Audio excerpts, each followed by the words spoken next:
Assalamualaikum Ki. Waalaikumsalam warahmatullahi wabarakatuh. Sehat, Ki? Alhamdulillah sehat. Iya. Duduk. Sendiri kan. Mampir di gua. Oh, Saking masjid. masjid. Ngopo ki mau nang masjid?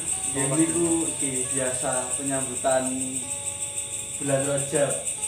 Di biasa niku di panggil Syahrullah bulan Rajab niku. Niku kok do nyambut kados niku sejarahnya apa mau nggih? Bulan Oh. Rajab niku. Ya, pan ya. Oh nggih. Jadi nak bahasa ning nggonku itu bulan-bulan Rajab itu dikenal bulan Rajab terus dilakukan percepan. Itu untuk memperingati, untuk pengeling-eling supaya apa yang dilakukan Nabi Muhammad saat itu bisa kita tauladani, artinya bisa kita ambil hikmahnya gitu. Jadi banyak kejadian-kejadian di bulan Rajab ataupun Rajab di bulan Rajab itu di masa-masa Nabi Muhammad SAW. Jadi kalau saya baca-baca buku ataupun itu bersumber dari Al-Quran, banyak kejadian-kejadian yang terjadi saat bulan Rajab. Maka dari itu kita sebagai penganut ataupun umatnya Nabi Muhammad selalu memperingati bulan-bulan itu. Nah, di antaranya di bulan Rajab itu Nabi Muhammad dan kaum muslimin saat itu melakukan hijrah. Jadi hijrah dari Mekah itu dari satu tempat ke tempat lain. Jadi kenapa beliau-beliaunya itu berhijrah itu tentu ada alasannya. Jadi menurut sejarah, menurut Alkitab, kitab suci Al-Quran, bahwasanya di saat itu Nabi Muhammad dan pengikutnya yang saat itu masih sedikit itu di Mekah sangat didolimi. Jadi banyak kejadian-kejadian yang mendolimi beliaunya karena saat itu Nabi Muhammad masih belum banyak pengikut ataupun umatnya belum banyak, maka demi keselamatan dan juga kedamaian di sana maka beliaunya berhijrah supaya menghindari peperangan dan sebagainya. Itu bisa kita contoh, bisa kita sebagai suri tauladan yang mana di saat kita di suatu tempat, misalkan di desa mana, dusun mana, ataupun dimanapun berada, ketika kita dimusuhi banyak orang, ketika kita banyak mendapat caci maki dan sebagainya, daripada kita membalasnya, maka kita lebih baik menghindar dulu, menghindar demi kebaikan. Gitu lah. Jadi sejarahnya itu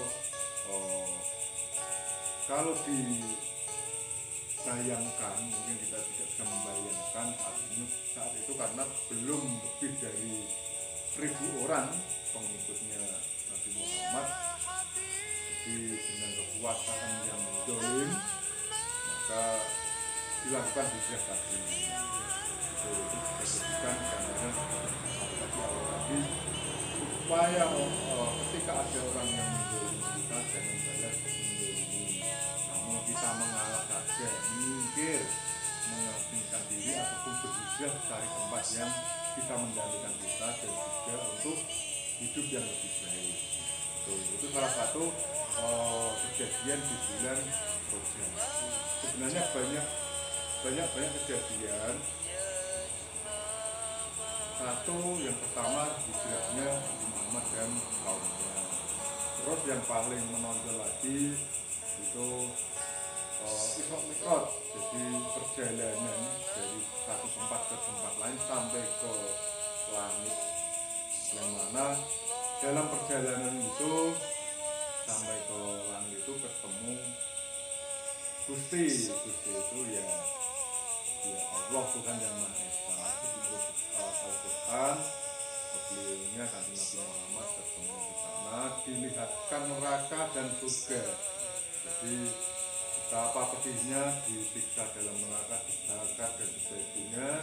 Terus di surga juga begitu indahnya.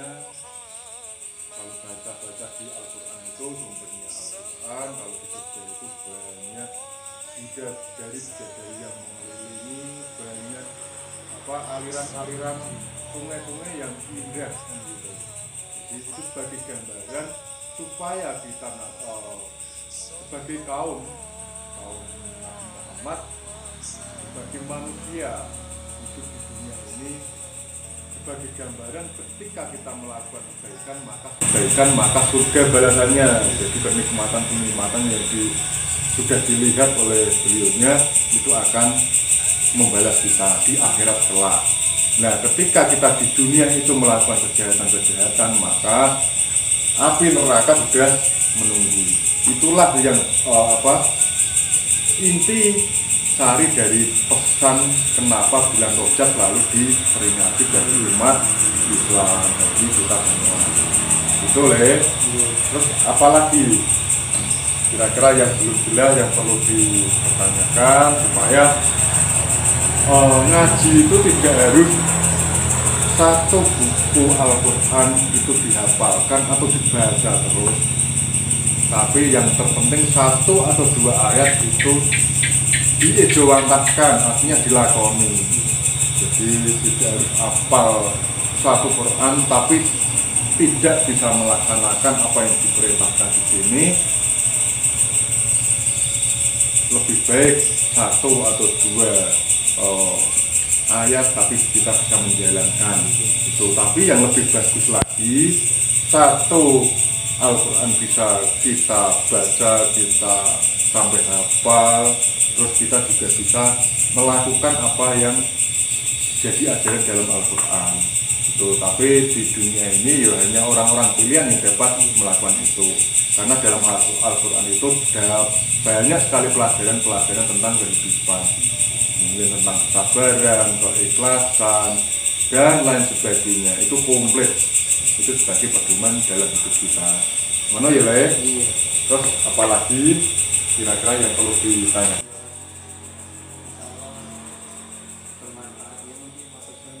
Oke, kan oleh lagi sesuai gawe kopi-kopi itu. Ada langsung istirahat. Oh, iya, oke, kan ya Le? Iya, matur nuwun, ngati-ati. Monggo Ki. Oke.